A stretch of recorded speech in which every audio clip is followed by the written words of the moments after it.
This is some of the property at Indian Wells. So straight ahead in the center of the shot right here is where the house is. And in between here and there is a ravine. And there's a culvert that comes across the road and does drop water into there. So it definitely is a low-lying area. There's some trees down there. So it's not really somewhere that you could use. But this part over here is alongside of the property. So on the parcel map that I have online, you can see it's a golf club shaped property. This is along Toloa Trail, which is the road beside it. So this is actually much more usable over here. And although this is close to 17 acres, this is probably an acre is approximately the size of a football field.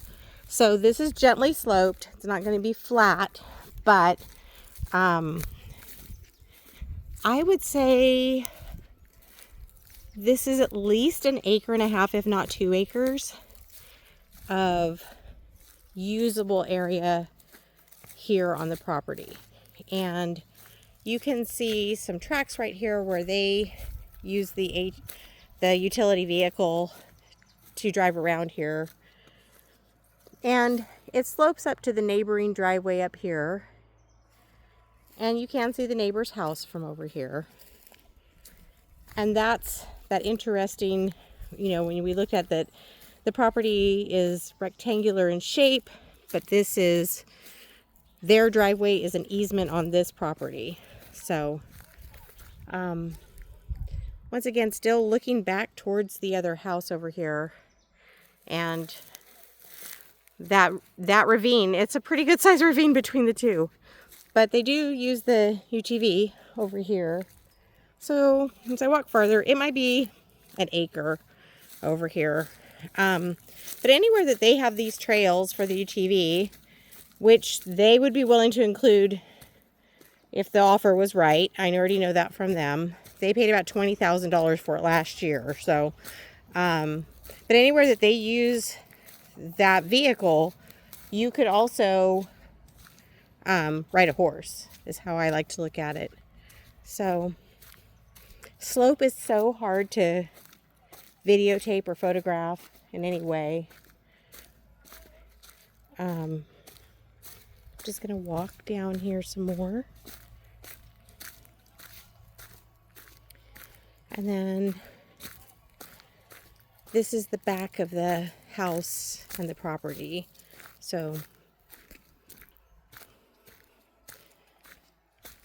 we think that there's piles of these rocks over here, and it almost seems like they may have done like hydro mining here a long time ago. So this is all gently rolling hillside right here. It still has other, ravine areas in between. And when you look at the topographical map, you can tell that it dips all the way in the center of the property, all the way down to Camp Creek. But there is a pretty good path here. I've gone on the trail with them in the utility vehicle. And so sometimes when I think about like the usability of the property, you might have a good area that's for a barn and for a corral, and then you have places where you can ride. So I will show you on the other side of the house. It's still a slope, but they also have a path on that side that's kind of cool. So let's go there next. So now I'm at the road at the front of the house. And over here to the other side, you can see kind of right here on the ridge, there's a fence. Ooh, good camera wants to focus, but there's a little fence line right there at this point, and that's about where the property line is. And then you can see right now this green area, and that's what I was saying.